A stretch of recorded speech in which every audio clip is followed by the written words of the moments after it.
प्रिय मित्रों, जय श्री कृष्ण। इस खास एपिसोड पर हम नवग्रहों में अति विशिष्ट अति महत्वपूर्ण ग्रह शुक्र की चर्चा करेंगे।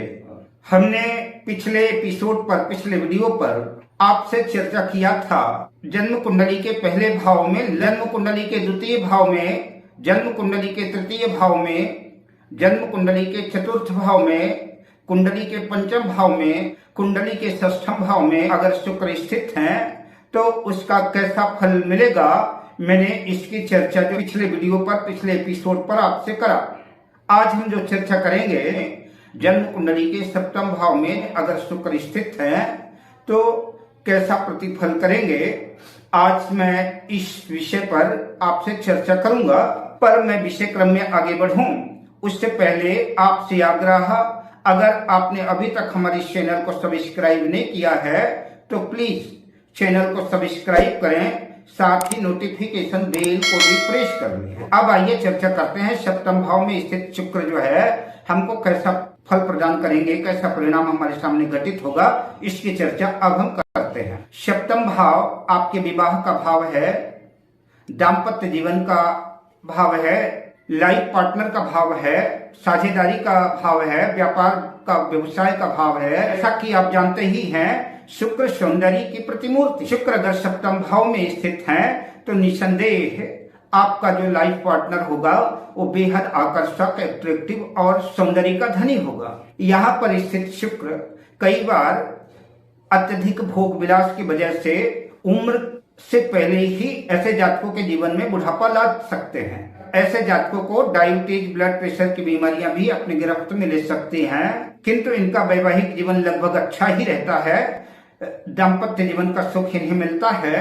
कई बार अन्य ग्रहों के वजह से जो है एक्स्ट्रा मैरिटल अफेयर की वजह से पारिवारिक जीवन में तनाव, कलह, कलेश जैसी स्थितियां उत्पन्न हो सकती हैं। ऐसे जातकों को शुक्र से संबंधित व्यवसाय करने से निश्चित रूप से सफलता अर्जित होती है। साझेदारी के कामों में भी ऐसे जातकों को लाभ होता है। अगर सप्तम भाव पर स्थित शुक्र कमजोर है, पाप प्रभाव में है, अस्त मृत बाल अवस्था में है, अपनी नीच राशि कन्या राशि में है, तो ऐसे जातकों का वैवाहिक जीवन ठीक नहीं रहेगा। जीवन में कलह, कलेश और परेशानियों का सामना करना पड़ेगा।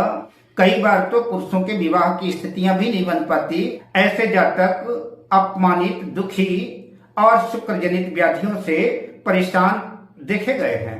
अतः ऐसे जातकों को शुक्र जनित उपाय, अगर शुक्र कमजोर है तो शुक्र जनित उपाय करना चाहिए। अब आइए कमजोर शुक्र को मजबूत करने के कुछ महत्वपूर्ण उपायों की चर्चा कर लेते हैं। शुक्र अगर जन्म कुंडली में कमजोर हैं, अस्त हैं, मृत हैं, तो शुक्र की ताकत बढ़ाने के लिए किसी योग्य ज्योतिर्विद से सलाह लेकर के उत्तम किस्म का डायमंड हीरा धारण करना चाहिए।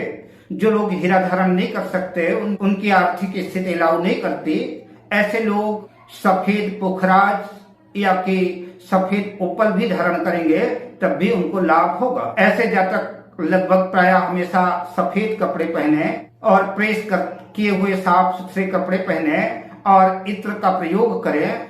ऐसा करने से जन्म कुंडली के कमजोर शुक्र जो है मजबूत होंगे और आपको अच्छा परिणाम देना शुरू कर देंगे। अगर जन्म कुंडली में शुक्र शत्रु क्षेत्री हैं, शुक्र अगर नीच राशि में है तो शुक्र से संबंधित वस्तुओं का दान करना चाहिए। हीरे का दान करें, सफेद ओपल का दान करें, सफेद पुखराज का दान करें, खीर का दान करें, शर्करा का दान करें, चावल का दान करें, घी, कपूर, सफेद गाय का दान करें। शुक्र से संबंधित जितनी भी वस्तुएं हैं तो उन वस्तुओं का दान करें और शुक्र का दान प्रायः शुक्रवार के दिन सूर्यास्त के बाद ही करना चाहिए।